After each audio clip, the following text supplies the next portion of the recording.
नमस्कार मंडळी, road will Rane या यूट्यूब चॅनलवर पुन्हा एकदा तुमच्या सगळ्यांचं स्वागत आहे। आता आपण पुढच्या भागात आलेलो आहोत। आतापर्यंत आपण काय पाहिलं की नाणे दरवाजातून आलो, चित दरवाजा मार्गे आलो, त्यानंतर महादरवाजातून आपण जो पूर्वीचा सामान्य लोकांचा मार्ग होता त्यानंतर महाजन मार्ग, आणि मग हे सगळं करत आपण कुठे पोहोचलो तर बाजारपेठेपर्यंत पोहोचलो, टकमक टोकावरून सुद्धा आणि होळीच्या माळावरून सुद्धा।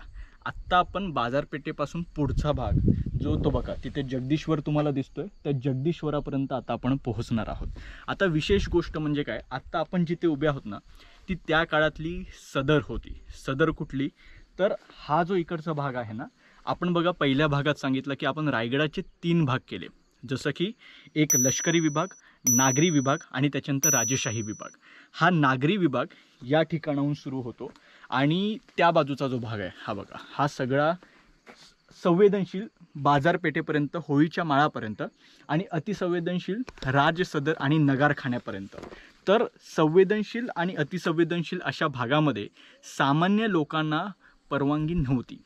जी आपल्या टकमक टोकावरून पण येत होती ती लगेच इथून क्रॉस होऊन इथे आतमध्ये यायची। ऑलरेडी त्यांची तपासणी झालेली आहे, पण या भागातून जर कोणाला इथे जायचं असेल तर त्यासाठी जी तपासणी चौकी होती ती साधारण इथे तुम्हाला दिसते, ठीक आहे। आत्ता नागरी विभागामध्ये आपल्याला हा जो भाग दिसतोय हा सगळा ब्राह्मणवाड्याचा भाग आहे आणि त्यांच्यासाठी खास तिथे तलावसुद्धा बांधण्यात आलेला आहे। म्हणजे कुठे तर जाताना उजव्या बाजूकडचा जो भाग आहे तो सगळा ब्राह्मणवाड्याचा, आणि डावीकडचा जो भाग आहे तर ती आहेत सगळी कर्णिकांची निवासं, म्हणजे कारकुनांची निवासस्थानं। जे मुख्य राजधानीमध्ये अष्टप्रधान मंडळ आहेत, तर प्रत्येकाच्या हाताखाली जी मंडळी काम करतात तर त्याच्यामध्ये खास करून ज्यांच्या नोंदी असतील किंवा मग आता या कारकुनांमध्ये कोण येतील, मग हिशेबनीस येतील, तपासनीस येतील, त्याच्यानंतर फडणीस येतील, बरीच जवळपास 18 ते 20 त्यामध्ये खाती आहेत आणि त्या खात्यांचे जे कर्मचारी आहेत तर त्या सगळ्यांची राहण्याची सोय या ठिकाणी केलेली होती। आता तुम्ही जर गुगल अर्थने किंवा गुगल मॅपने जर पाहिलं ना तर बाजारपेठ ना दक्षिणोत्तर आहे आणि जगदीश्वराचं जे मुख्य प्रवेशद्वार आहे ते पूर्वाभिमुख आहे, पूर्व पश्चिम। त्याच्यामुळे आत्ता आपण पूर्व पश्चिम चालायला सुरुवात करणार आहोत। समोरच्या बाजूला आपल्याला जगदीश्वराच्या मागे लष्करी तळ चालू होतो आणि तो जातो भवानी कड्याकडे, ठीक आहे। आणि पश्चिमेकडचा भाग आहे म्हणजे मावळतीचा भाग आहे तो हिरकणीचा बुरुज, ठीक आहे। तर आता आपल्याला तिथे जायचंच आहे। आत्ता आपण काय करूया, आपण पहिलं हे ब्राह्मणवाडे एक प्रातिनिधिक एखादं घर आपण त्या ठिकाणी खाली उतरून पाहूया। खालीच बंधारा दिसतो तोही पाहू। आता ब्राह्मणांमध्ये त्यांच्यासाठी खास करून एक छान हौद महाराजांनी बांधून दिला होता। ही जी कर्णिकांची घरं आहेत तर त्यांच्यासाठी खास कोळीम तलाव खाली बांधल्याचं पाहायला मिळतं। महाराजांनी जिथे जिथे शक्य आहे तिथे तिथे पाणवठे तयार करून घेतले होते, जेणेकरून त्या त्या विभागात राहणाऱ्या लोकांना कुठेही लांब जाऊ लागू नये म्हणून, ठीक आहे। तर आत्ता आपण इथून आता चालायला सुरुवात करू। आणि बरं, सगळ्यात महत्त्वाचं म्हणजे हा राजपथ आहे, हा सामान्य रस्ता नाही। महाराजांची जी मिरवणूक राज्याभिषेक झाल्यानंतर निघाली होती, जी नगारखान्यापासून जगदीश्वरापर्यंत निघाली होती, ती याच राजपथावरून निघाली होती, त्यामुळे तो तितकाच खास आहे। तर आता आपण चालायला सुरुवात करूया आणि ब्राह्मणांचं एक प्रातिनिधिक घर बघूया। त्यांची जी आता हे ब्राह्मण मंडळी कोण तर जगदीश्वराच्या मुख्य पुजाऱ्यांच्या नंतर जी मंडळी पुढच्या इतर कामांसाठी येतात तर त्या ब्राह्मण वर्गासाठी ही घरं ठेवण्यात आली होती। चला,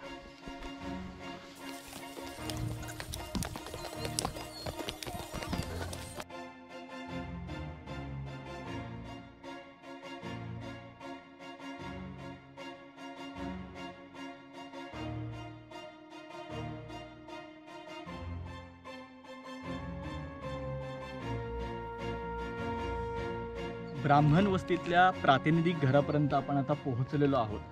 पुढे फार इंटरेस्टिंग गोष्टी आहेत। काही ठिकाणी आपल्याला ज्योती दिसत आहेत, त्यानंतर कदाचित आता हे जे आपल्याला विटांचं जे बांधकाम दिसतंय तर ते कदाचित शिवोत्तर काळामध्ये सुद्धा झालेलं असू शकतं, कारण मूळ ज्योती आहेत ती आपण शिवकालीन म्हणू शकतो। त्यानंतर अनेक वर्ष अनेक राजवटींची राज्य आली, प्रमुखतः म्हणजे महाराजांच्या नंतर मुघलांनंतर सिद्धीनंतर पेशवे, अशा पद्धतीनं या ठिकाणी बांधकाम पद्धतीची स्थित्यंतर आपल्याला दिसून येतील। पण मूळ ज्योती ही छत्रपती शिवाजी महाराजांच्या काळातले आहेत, हे याबद्दल कुठलाही वाद नाही, ठीक आहे। यापुढे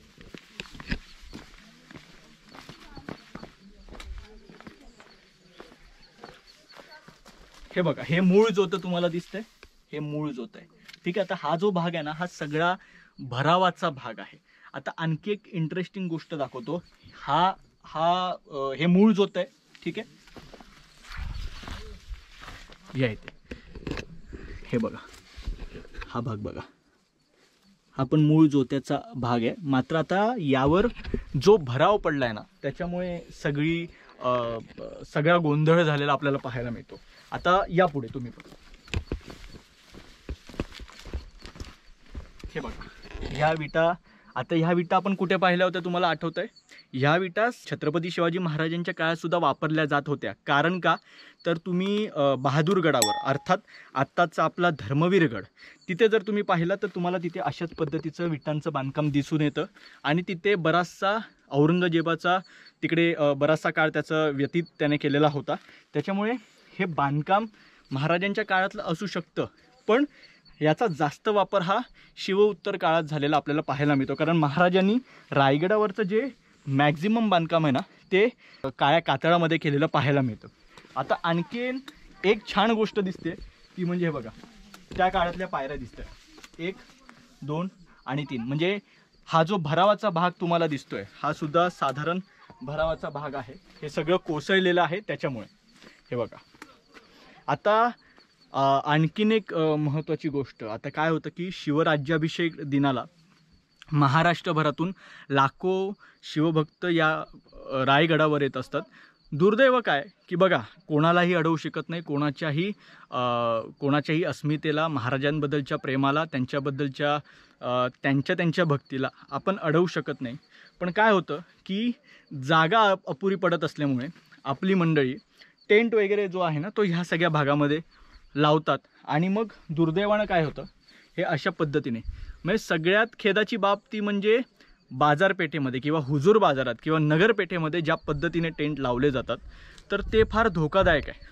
बघा कसं आहे की गडावर आलं पाहिजे, महाराजांचा जो राज्याभिषेक सोहळा आहे तो याची देही याची डोळा अनुभवला पाहिजे. पण ते सगळं करत असताना आपल्या हातून किंवा आपल्या कळत नकळतपणे जर आपल्याकडून या गडाला, या दुर्गेश्वर श्रीमान रायगडाला जर इजा होणार असेल तर ते मात्र चुकीचं आहे. त्या दृष्टिकोनातून आपल्याला काळजी घेतली पाहिजे. पुढच्या वेळी जेव्हा आपण येऊ तेव्हा आपण प्रयत्न करू की समजा बघा ना, हा जो भाग आहे, हा ओपन स्पेस आहे, हा मधला स्पेस आहे, इथे आपण, पण अगेन पुन्हा मुद्दा हा असू शकतो की इतकी गर्दी असते तर तिथे जागा शोधणं पण फार कठीण आहे. मग काहीतरी उपाययोजना आपण त्याबद्दल केल्या पाहिजे. पुढे आता बोलू, हा आता वेगळा अगदी विषय राहतोय, पण ठीक आहे. यापुढे आता ह्या पायऱ्या आपण पाहिल्या.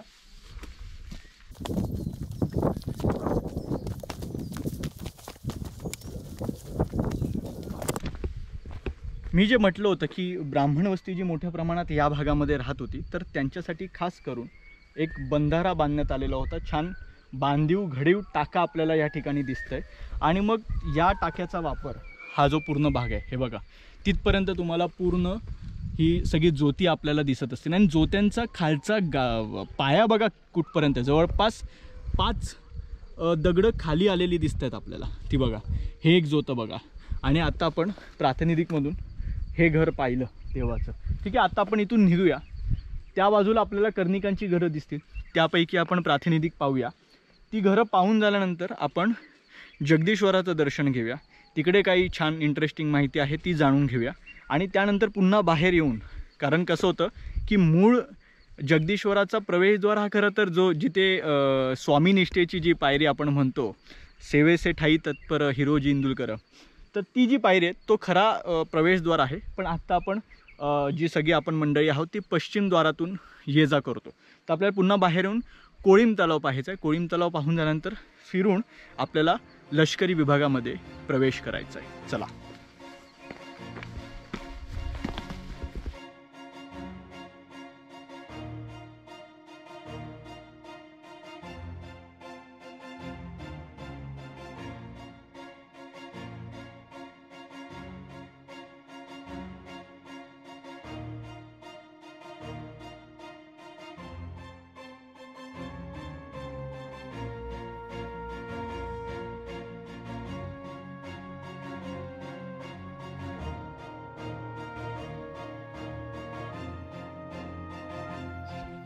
ब्राह्मण वस्ती पाहिली, त्याच्यानंतर आता आपल्याला कारकुनांची घरं पाहिजे. आता हे माझ्या मागे तुम्हाला हा जो सगळा भाग दिसतोय हा कारकुनांच्या निवासाचा आहे. या बाजूला पण ते बघा, तिथे काही ज्योती तुम्हाला दिसतात. किमान 3-4 ज्योती तरी या ठिकाणी आहेत, जी कारकुनांच्या वस्तीचे आहेत. आणि कारकुनांच्या वस्तीसाठी मागच्या बाजूला कोळीम तलावसुद्धा आहे. आता खास गोष्ट काय माहिती आहे का, जसं मी तुम्हाला म्हटलं की बाजारपेठ दक्षिणोत्तर आहे, बरोबर आहे. तर दक्षिणेकडच्या बाजूला म्हणजे आता मगाशी मी तुम्हाला काय सांगितलं की राजपथावर चालत असताना उजव्या बाजूला ब्राह्मण वस्ती आहे आणि डाव्या बाजूला आपली कारकुनांची किंवा कर्णिकांची निवास आहेत. तर बऱ्याच मंडळींनी आप्पांचं स्थळदर्शन किंवा प्रके घाणेकर सर असतील किंवा महेश तेंडुलकर किंवा जुनी जी सगळी मंडळी आहेत, गोनी दांडेकर, प्रमोद मांडे सर, तर या सगळ्या लेखकांच्या लिखाणामध्ये बहुतांश वेळा तुम्हाला दिशा दिसून आलेल्या असतील. ठीक आहे, म्हणजे ती मंडळी दिशा फॉलो करायची, उजवा डावा असा प्रकार त्यांच्या वेळी नव्हता. तर मी तुम्हाला त्या पद्धतीनं सांगतो की ही जी बाजू आहे तर ही उत्तर बाजू आहे, तिकडे दक्षिण बाजू आहे. दक्षिण बाजू कोणाची? यमाची, जी काळकाईचा पहारा आपण म्हणतो, जो पोटल्याच्या दिशेने आहे, ती दक्षिण बाजू. त्याच्यानंतर हा जो टकमकटोकचा जो भाग जातो तो हा सगळा उत्तरेकडचा भाग आहे. पलीकडे आहे भवानीकडा, तो पूर्वेकडचा भाग. आणि हिरकणीचा बुरुज तो मावळतीचा म्हणजे पश्चिमेकडचा भाग. जेव्हा तुम्ही फिरत असाल तर तुम्हाला दिशादर्शन ज्यावेळी लक्षात असेल की बाबा ठीक आहे, मी भवानीकडाच्या दिशेने चाललो आहे, तर मी आता पूर्वेच्या दिशेने चाललो आहे. समजा मी हिरकणीच्या बुरुजाकडे चाललो आहे तर पश्चिमेकडे चाललो आहे, तर ते लक्षात राहावं म्हणून. तर ठीक आहे, दिशादर्शन मी तुम्हाला सांगितलं. आता कारकुनांची घरं पाहून घेऊया. कोळीम तलाव आपल्याला खाली उतरायचाच आहे, पण इथून जस्ट दिसतोय का पाहूया. 2 महत्त्वाच्या गोष्टी तुम्हाला दाखवायच्यात. मी मगाशी तुम्हाला म्हटलं की विटांचं बांधकाम आणि दगडांचं बांधकाम. हे बघा, हे दगडांचं बांधकाम आपल्याला इथून दिसून येतंय. पुढे आहे विटांचं बांधकाम. तिथे जाण्यापूर्वी एक महत्त्वाची फक्त माहिती की आत्ता आम्ही सेकंड शेड्यूल शूट करतोय, बरोबर. पहिलं जेव्हा आम्ही आलो होतो राज्याभिषेकाच्या आधी, म्हणजे 6 जूनच्या पण आधी आलो होतो, तारखेप्रमाणे त्याच्या आधी. तर मे महिन्यात मला वाटतं आलो होतो आणि तेव्हा प्रचंड उन्हाळा होता आणि छान सगळं दिसत होतं. आता पावसाळ्यात अडचणी काय येणार आहेत आपल्याला की फॉग असल्यामुळे, धुकं असल्यामुळे आपल्याला लांबचं नाही दाखवता येणार आहे. आपल्याला जितकं जवळचं दाखवता येईल तितकंच दाखवता येणार आहे, पण छान वाटतंय. जो आम्ही उन्हाळ्यात पाहिलेला रायगड होता त्याहून संपूर्णतः वेगळा रायगड वाटतोय. हे एक भाग. त्यानंतर दुसरी गोष्ट म्हणजे पहिल्या स्केड्यूलला आपल्याला एका भागासाठी आपल्याला स्पॉन्सर मिळाले होते, कापसे सर. तुम्हाला माहिती आहे, ह्याच्या आधीच्या भागामध्ये तुम्ही पाहिलं असेल. तर त्यानंतर तो सगळा जो काही स्पॉन्सरशिपचा ती जी रक्कम होती ती जवळपास संपली होती आणि मग आम्हाला टेन्शन होतं की आता पुढचा स्पॉन्सर शोधावा लागेल, कारण पुढचा हा सगळा भाग शूट करायचा होता. पण दरम्यान आमच्याकडे आम्हाला माहीत होतं की 1 महिनाभर आहे, कारण तारखेप्रमाणे सुद्धा शिवजयंती होती आणि तिथीप्रमाणे पण होती. पण लकीली आपले एक सबस्क्रायबर आहेत जे US मध्ये आहेत आणि त्यांचा मेल त्याच दरम्यान आला होता. मला वाटतं राज्याभिषेक दिनाच्या दरम्यान किंवा नंतर 1-2 आठवडे पण झाले नसतील. आणि त्यांनी या सगळ्या प्रवासामध्ये कॉन्ट्रीब्यूट करण्याची इच्छा व्यक्त केली. आणि मग आम्ही सुद्धा विचार केला की म्हणजे योगायोग असेल किंवा नाही आम्हाला माहीत नाही, आम्ही एका ठिकाणी स्पॉन्सरशिप शोधत होतो आणि समोरून आपल्या एका सबस्क्रायबरने या सगळ्या मोहिमेमध्ये आपलं योगदान द्यायचं ठरवलं. जनरली आपण थेट नाही म्हणतो, आपण म्हणतो की कमर्शियल काय असेल तरच आपण करू, गिव्ह अँड टेक असू दे. पण यावेळी आम्ही म्हटलं की ठीक आहे, आपण पुढे जाऊया आणि आपण त्यांच्याशी चर्चा केली आणि त्यांनी फारच अगदी नाही का, म्हणजे त्यांनी पण तीच अट ठेवली की नाव नाही, काही नाही, मला फक्त कॉन्ट्रीब्यूट करायचं, हा प्रवास सुरू राहू दे तुझा. सो खूप छान वाटलं. आणि मग आपण त्यांच्याशी चर्चा केल्यानंतर त्यांनी एक चांगली अमाऊंट आपल्याला पाठवली, जेणेकरून आता हे सेकंड शेड्यूल आपलं संपूर्ण त्यामध्ये शूट होणार आहे. बराचसा भाग त्यानंतरसुद्धा राहील. खरं तर खालचा भाग आपल्याला पुन्हा शूट करायचा आहे, पण किमान ह्या शेड्यूलचं बरंचसं शूट त्यांच्यामुळे होणार आहे. आणि अर्थात मी वारंवार म्हटलं आहे की त्या मंडळींनी जरी कितीही म्हटलं की आमचं नाव नाही आलं पाहिजे, पण तरी पण माझी जबाबदारी आहे. तर प्रसन्न घाणेकर म्हणून आहेत, थँक्यू सो मच. आणि लेट्स सी, आता हे शेड्यूल आता सुरू झालेलं आहे आणि आता आपण कर्णिकांची घरं पाहूया. चला.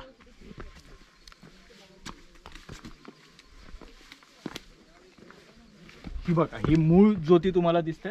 ठीक आहे, आता मूळ ज्योत्यांच्या वर आपण चढूया. तुम्हाला एक लक्षात आलं की ही जरी दक्षिणोत्तर असली तरी ही पूर्व पश्चिम आहे, त्यामुळे या घराचं प्रवेशद्वार त्या बाजूला असण्याची दाट शक्यता आहे. या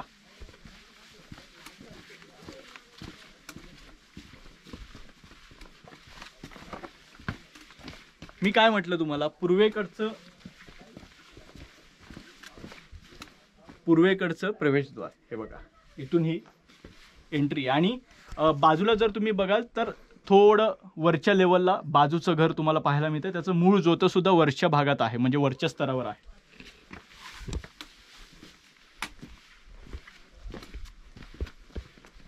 मी अनेकदा तुम्हाला सांगितलंय की महाराजांच्या कुठल्याही गडावर जर तुम्ही बांधकाम बघाल तर मूळ जोतं आपल्याला खाली पाहायला मिळतं.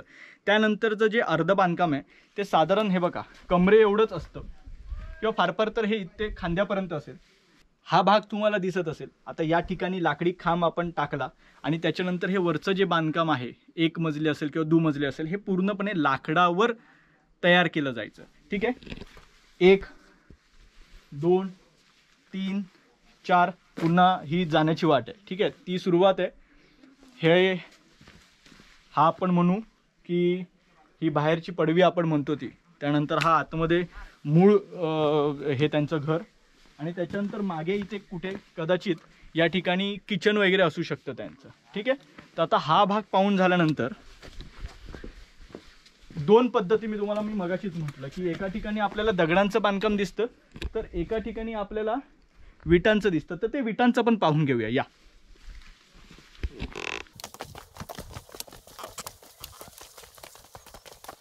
आता टेक्निकली या घराची एंट्री सुद्धा त्या बाजूने असेल.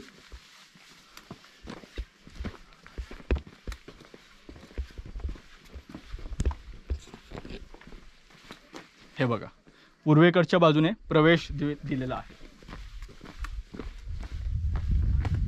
हा मूळ घरामध्ये प्रवेश, त्याच्यानंतर आतमध्ये या ठिकाणी क्रॉस. तुम्हाला माहिती आहे ना, वास्तुशास्त्रामध्ये सरळ 3 दरवाजे नसावेत. आलं लक्षात. हा एक, तिथून ही दुसरी एंट्री, आणि स्ट्रक्चर सेम आहे, फक्त वापरताना विटा वापरण्यात आलेल्या आहेत. ठीक आहे.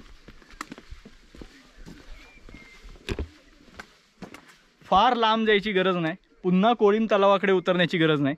समोर आपल्याला दिसतोय तो कोळीम तलाव, जो बरोबर हा बघा, हा इथे जगदीश्वर आहे. जगदीश्वराच्या आता ही कुठली बाजू लगेच सांगा. ठीक आहे. आपण आता टेक्निकली म्हणू की जगदीश्वराच्या आपल्या डाव्या बाजूला, पण जगदीश्वराच्या उत्तरेकडे. ठीक आहे. आणि जगदीश्वराच्या उत्तरेकडच्या बाजूला आपल्याला दिसतोय कोळीम तलाव. कोळीम तलाव मला वाटतं आता खाली जायची गरज नाही इथून. ठीक आहे, चला आता आलोय तर आपण याच रूटने उतरूया.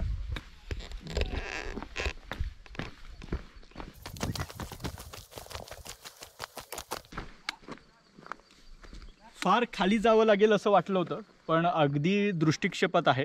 म्हणजे जनरली काय होतं की सगळी मंडळी थेट तिकडे जगदीश्वराकडे जातात, त्यामुळे खाली या ठिकाणी कोणी येत नाहीत. आणि आता इथे ही बघा, ही समोर किती घराची ज्योती आपल्याला दिसत आहेत. तर ही सगळी कर्णिकांची किंवा कारकुणांची घरं आहेत. त्यांच्यासाठी खास इथे कोळीम तलाव बांधण्यात आलेला आहे. आत्ता आपण काय करू, आता थेट हे बघा इथून वर चढलं, म्हणजे दक्षिणेकडच्या बाजूला वर चढलं की आपल्याला लागतो जगदीश्वर. जगदीश्वराचं दर्शन घ्यायचं आहे. छत्रपती शिवरायांच्या समाधीचं दर्शन घ्यायचं आहे. पाऊस थोडा थोडा पडायला सुरुवात झालेली आहे. चष्मा ओला व्हायला पण सुरुवात झालेली आहे. त्यामुळे आता फार वेळ न दवडता आपण जगदीश्वराचं दर्शन घ्यायला जाऊ. चला.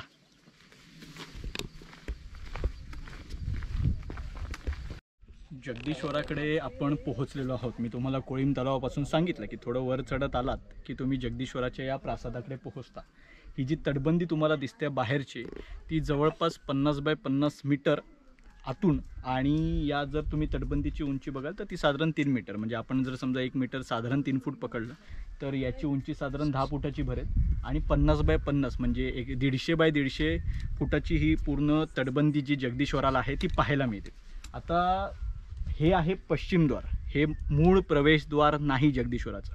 महाराज त्या बाजूनं बाहेरून जाऊन पूर्वेकडून आतमध्ये जगदीश्वराचं दर्शन घ्यायला यायचे. त्यामुळे अनेकदा तुम्हाला असा प्रश्न पडला असेल की स्वामीनिष्ठेची जी पायरी आहे हिरोजी इंदुलकरांची, ती त्या बाजूला का, मागच्या बाजूला? तर त्याचं कारण मी तिथे जाऊन सांगतो. तर हे पश्चिम द्वार आहे. समोर तुम्हाला ही गणेशपट्टी दिसते. तर या गणेशपट्टीचं साधारण आयुर्मान हे पेशवेकालीन असू शकतं नंतरच्या काळामध्ये. ठीक आहे, तर हे आता पश्चिमेकडचं प्रवेशद्वार आहे, तिथून आपण आतमध्ये जाऊया आणि जगदीश्वराच्या मूळ प्रासादामध्ये आपण प्रवेश करूया. या.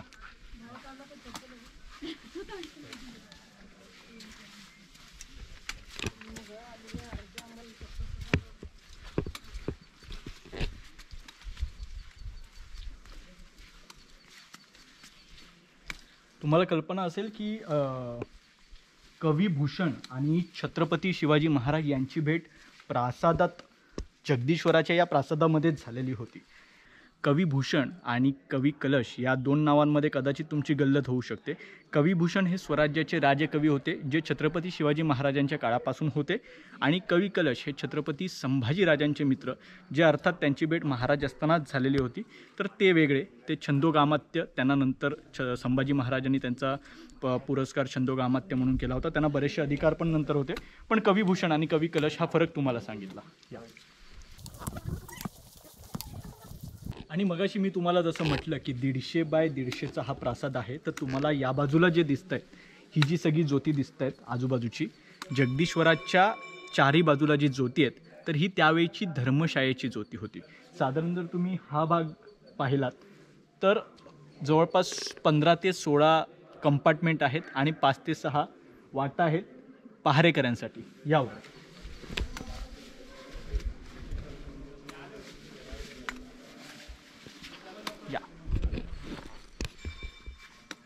हा भाग तुम्हाला दिसला.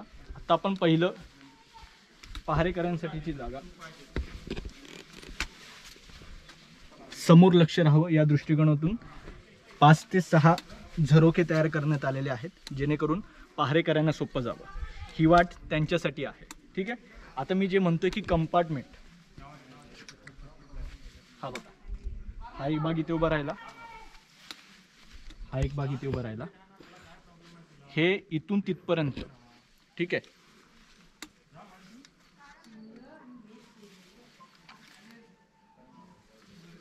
जवळपास 4 फुटाचं अंतर आहे.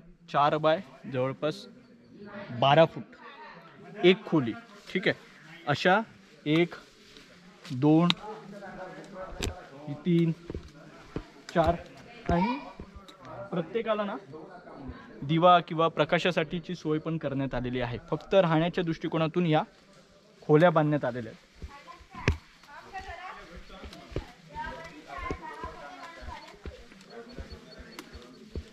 हे बघा, मगाशी जे दाखवलं ते. आता सगळ्यात महत्त्वाची गोष्ट, या ठिकाणी जे कोणी वाटसरू, पांथस्थ किंवा जी सगळी मंडळी यायची, तर तुम्हाला आठवतं आपण टकमक टोकावरून सांगितलं की एक वाट थेट सामान्य लोकांसाठी जगदीश्वराकडे येत होती, बाजारपेठेच्या मागच्या बाजूने. ठीक आहे. तर ही सगळी मंडळी मुक्कामाला कुठे थांबायची, तर जगदीश्वराकडे थांबायची. पण त्याही काळी कुठला व्यक्ती आला आहे, तो किती दिवसासाठी राहणार आहे, त्याचं येण्याचं प्रयोजन काय आहे, त्याचा पुढे तो कुठे जाणार आहे, या सगळ्या गोष्टीची नोंद करण्यासाठी या ठिकाणी ही बघा, हे जे 2 भाग तुम्हाला दिसत आहेत ते सदरेचे भाग दिसत आहेत. कारण महाराजांची जी समाधी आहे किंवा त्यानंतर त्याच्या बाजूला जे पुढच्या काय म्हणतात की पुढच्या सगळ्या विधींसाठी जी इमारत बांधलेली आहे, तर ती नंतरच्या काळात संभाजीराजांनी बांधलेली आहे. हा जो भाग आहे त्याची सुरुवात इथून होते. त्यांची सगळ्यांची नोंद इथे झाल्यानंतर मग त्यांना राहण्यासाठी हा भाग खुला केला जायचा. आत्ता आपण जगदीश्वराकडे जाऊया, दर्शन घेऊया आणि आतल्या गोष्टी जाणून घेऊया. या.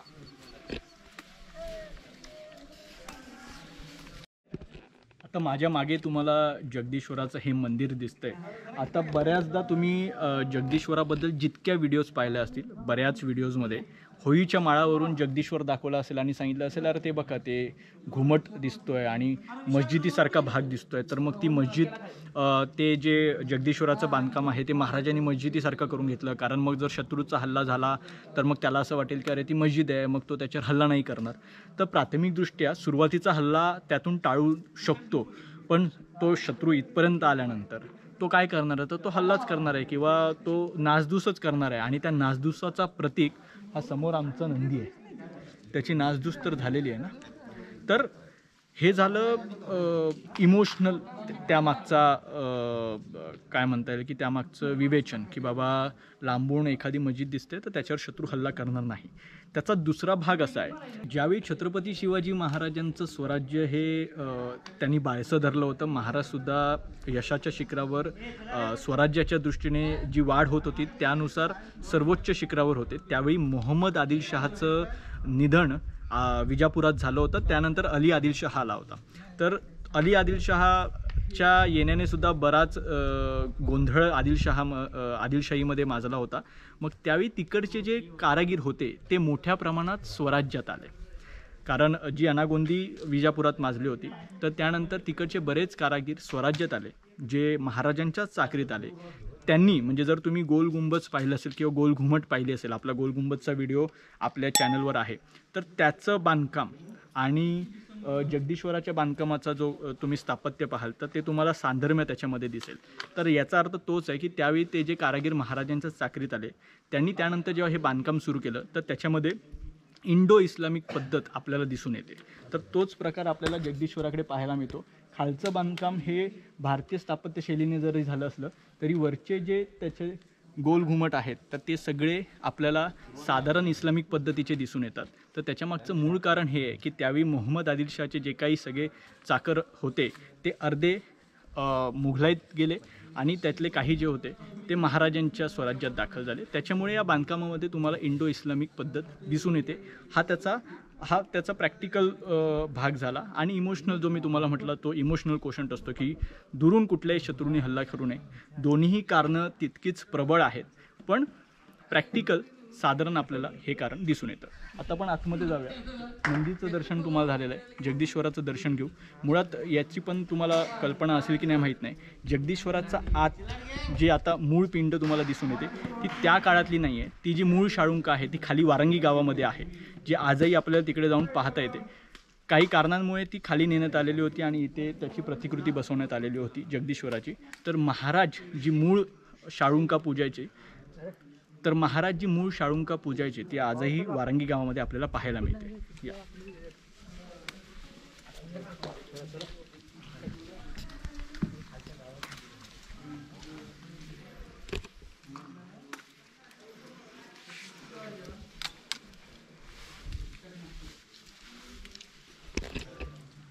गणेशपट्टी तुम्हाला दिसते.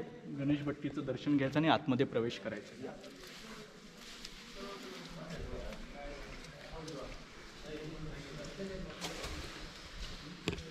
आतमध्ये आलात की तुम्हाला कुर्मावतार किंवा ही कासवाची काय म्हणतात की ही शिल्प तुम्हाला दिसून येईल. अनेकदा अन्नावदनानं लोक यावरच पाय घेऊन जातात, पण आता काही फुलं दिसल्यामुळे लोक पलीकडे जातात. इथे तुम्हाला मारुती दिसत.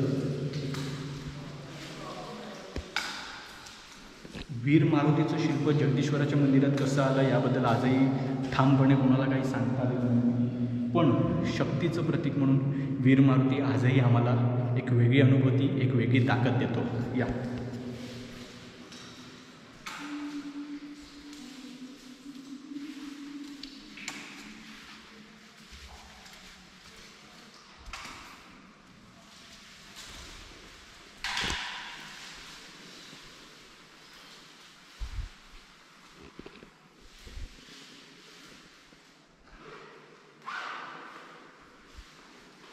जगदीश्वराचं दर्शन घेऊन झाल्यानंतर आपल्याला पुन्हा बाहेर पडायचं. पण एक फार महत्त्वाची गोष्ट, कुठलीही शिवपिंड जेव्हा असते तेव्हा त्या शिवपिंडीला कधीही पूर्ण प्रदक्षिणा घातली जात नाही. शिवपिंडीला नेहमी अर्धप्रदक्षिणा घातली जाते. आता हे बऱ्याच लोकांना याची कल्पना नसल्यामुळे तिकडे आता तो टेबल ठेवण्यात आलेला आहे, ती वाट बंद करण्यात आलेली आहे. पण अर्धप्रदक्षिणा का याचं कारण पुढे.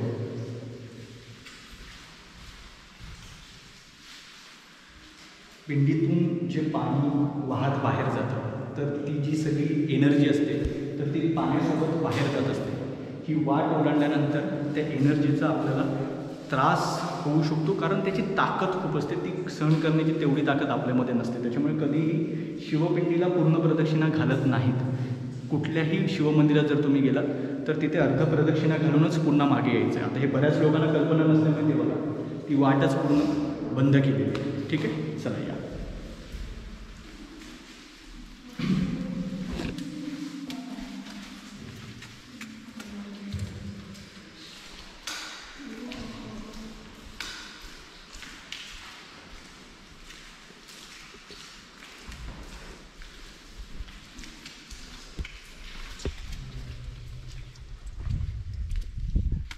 जगदीश्वरासाठी चारही बाजूनी प्रवेशद्वार आतबाहेर ठेवलेले आहेत. जगदीश्वराच्या या प्रासादामध्ये आतमध्ये असो किंवा बाहेर असो, इथे बसून जी कमालीची शांतता मिळते ना, मानसिक शांतता असेल किंवा आत्मिक समाधान असेल, ते अनुभवण्यासाठी आता पावसाळा आहे त्याच्यामुळे इथे तुम्ही बसू शकत नाही. पण मी आवर्जून सांगेन की उन्हाळा किंवा हिवाळा हा काळ सोडू नका, कधीतरी या आणि या जगदीश्वराच्या सानिध्यात वेळ घालवा. या.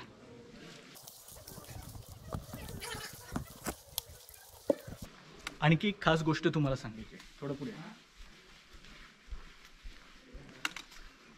कविभूषणाबद्दल मी मगाशी त्यांचा उल्लेख केला, तर कविभूषण असेच त्या सामान्य रयतेच्या मार्गातून त्या मार्गाने जगदीश्वराकडे आले होते आणि इथेच कुठेतरी ते बसले असतील. ठीक आहे, ही त्यावेळी धर्मशाळा होती, छान इथे घरं वगैरे होती आणि इथे कुठेतरी ते बसले असतील. कदाचित आपण समजू की ते इथे बसले आहेत. ठीक आहे, ते इथे बसले आहेत आणि महाराज त्या ठिकाणाहून येत आहेत.